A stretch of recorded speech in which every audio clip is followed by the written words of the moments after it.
Johnny Furphy, I feel like with a lot of the players getting around here, everyone asks them how it feels to finally be here. I don't know whether for you it's more appropriate to ask whether you can believe that you're here, just with how quickly this has all happened.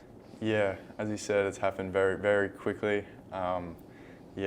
One thing's just led to the next, but yeah, I'm just trying to enjoy it as much as possible, just having a perspective, not taking this for granted, because it's only going to happen once. Well, one of the things we love about you is you're relaxed, you're an Aussie, we understand how that goes. So how are you staying level-headed through all this and not trying to go too crazy thinking about the next 48 hours and all the stuff you've had to do? 1 billion interviews like this one. This day here is a pretty crazy setup as well. Yeah, I think I'm just, as I said, just trying to enjoy it. I'm just super excited to be here in the first place. And just kind of, and then as well as having my family here, which is awesome. They made the trip over. So just having them in the background, sharing these moments with them, I'm loving it. 12 to 18 months ago, around that time when, I don't know whether you knew where you were going. I know there wasn't a lot of college opportunities at that point in time. How quickly did this all happen, and how were you able to wrap your head around, even back then, going to such a big school and what was potentially ahead? Yeah, I mean, crazy. This time last year, I was wondering where I would go to college. I thought I would go to college in 2024. But then, I think, had a few good tournaments, and then I was able to get some recruitment, and one thing just led to the next. And I think just being going with the momentum, just taking opportunities as they come. It's been crazy. Now I've kind of been able to step back and comprehend everything that's happened. It's pretty cool. How did you even develop through the college year, though? Because we know, whether as members of the coaching staff, teammates along the way have said that even at the start of the season, it was a slow burn for you to say, okay, now I'm comfortable playing at one of the biggest schools in this country. How did you fit in to that style of basketball to the point where you were obviously playing so well at the back end? Yeah, it was definitely an adjustment. Stepping in such a late addition to the team, I knew it would take some time to settle in and find my feet. It was definitely a period of adjustment, playing in a totally different style, different coaches, new teammates. So I knew it would take some time to feel comfortable and feel confident.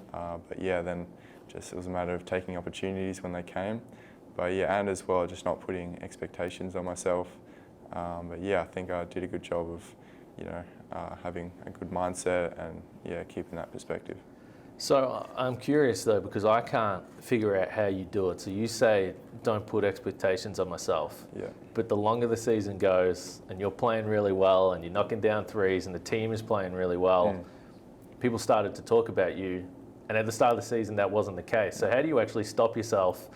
Because I would do it now, but if I was your age, I'd be reading everything and I wouldn't be able to stay away from it. How did you do that? Yeah, I mean, nowadays, like, social media is it's like a part of everyone's lives. So I think it's definitely easy to get sucked into reading other people's opinions, because everyone's got one.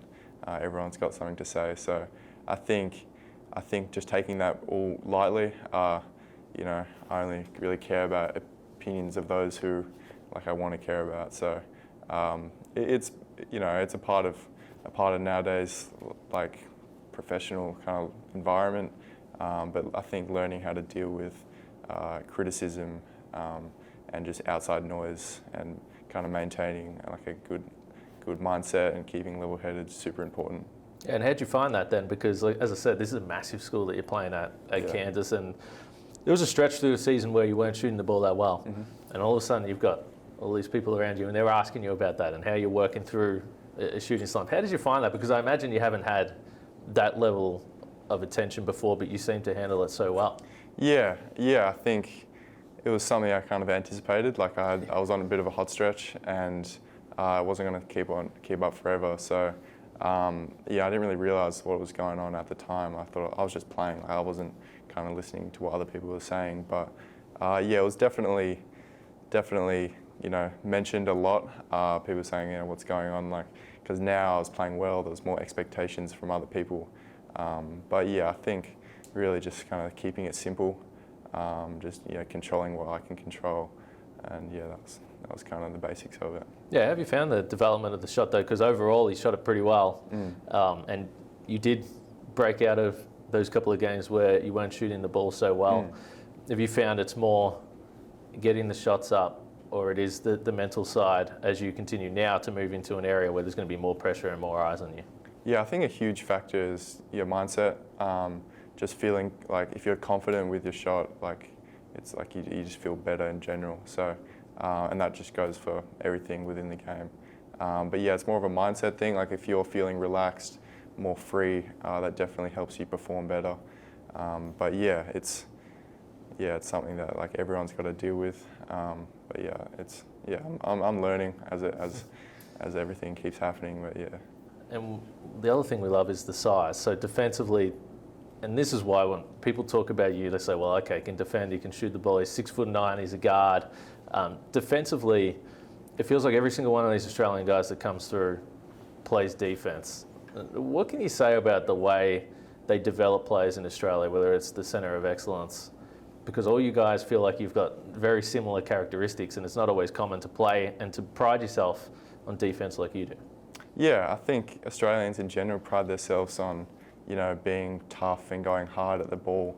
That's just, I think we have our chip on our shoulder, and we more practiced, more of an emphasis on defense growing up through juniors. That's kind of like defense first, then offense. So yeah, it's definitely something that we bring to the table that some other people don't. Just that kind of chip on our shoulder and just how relentless we are. And what has the last few months been like? I think you've been spending some time in Chicago, but it's probably, I don't know whether time's going slow or time's going fast for you. How have you found it as you work on your game and now you go to speak to NBA teams? You're probably getting a bunch of interviews, a bunch of questions that you haven't had to deal with before. What's it looked like the last couple of months? Yes, I've been in Chicago. I've been loving it. It's just, having time just to focus on yourself. And focus on your game and just be super consistent with that. It's something I've loved. Really, really appealing lifestyle, just having one thing to focus on.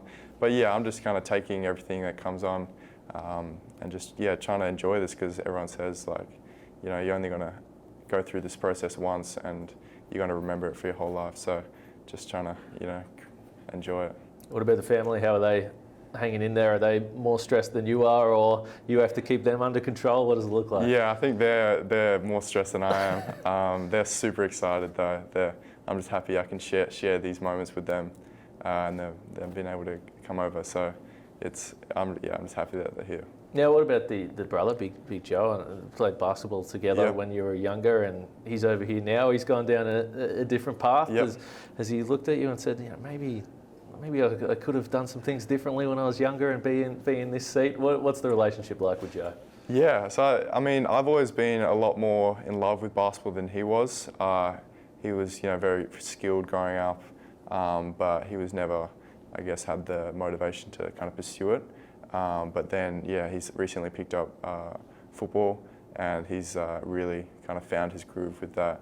So he's loving that, and it's pretty cool that we kind of entered the same sort of lifestyle and professional environments at the similar time. So being able to kind of bounce off each other and live similar lives, it's pretty special. Well, it's a great sporting family though. So you guys, absolutely, you've grown up, or at least probably getting some ideas or some stories with it. Your dad played football. Yep. Your mum was a diver. Is that correct? So I always say this, look, you love the genetics, it's great. And maybe that's helped you out. Obviously the hard work, the skills. I say my parents didn't quite bring that to the table. Which of the skill sets, the diving, the football, who are you looking at that you've been able to take the most traits from, mum or dad? That's a good question. I think my mum, she blessed me with the height. But I think growing up playing a lot of different sports definitely helped me. And then obviously good genetics, very sporty family, kind of parents taught us work ethic and that sort of thing. So it was very cool to kind of, every day, every night, each of the siblings would go on to different practices and we'll kind of live in a similar life. So it was very special. Now, obviously, Centre of Excellence is a little bit different. You move away. Yeah. Coming over here is a completely different experience. And as we sort of said, it happened pretty quickly. Yeah. How did you find it, moving over here and living the college life? I imagine pretty popular around campus. How was that experience at Kansas? Yeah, it was nothing I've ever experienced before. It was just like a different world. It was a special environment, being in Lawrence, Kansas, just a place like no other. I think, the longer I'll step away from kind of that environment, the more I realise how special it was, and like you just can't find that sort of atmosphere and that like passion anywhere else. So it was very cool. It was definitely an adjustment living in a different city, different place. But yeah, the Centre of Excellence definitely helped me make that transition a lot easier. Living away from home and kind of being in a similar environment was huge for me, and it was definitely helped my like. So how was the decision to go into the draft then? And you have a great experience at college. You love being there. Clearly, you're guided by what potentially might happen in the next few days. But how did you come to that decision? Because I imagine some part of it was difficult to leave Kansas. Absolutely, yeah. It was the biggest decision I've made in my life. I had such great options either way. So I think keeping that in mind, just knowing these options that people would give everything for. So it was a very tough decision. It was a decision I had to make with my family and agents and kind of my support circle. But yeah, it was a decision that took a lot of conversation, and ultimately we're happy with it. And I thought I was ready for the next jump. It's something I've been working my whole life for, and there's an opportunity I couldn't let go. Yeah, well, you're almost there. 24, 48 hours away. I hope you enjoy it, mate. I'm sure you're like super stressed, but you understand this. When you've got an Australian, we're proud of you. We're excited for you. Absolutely. And can't wait for a couple of nights' time. Thank you so much.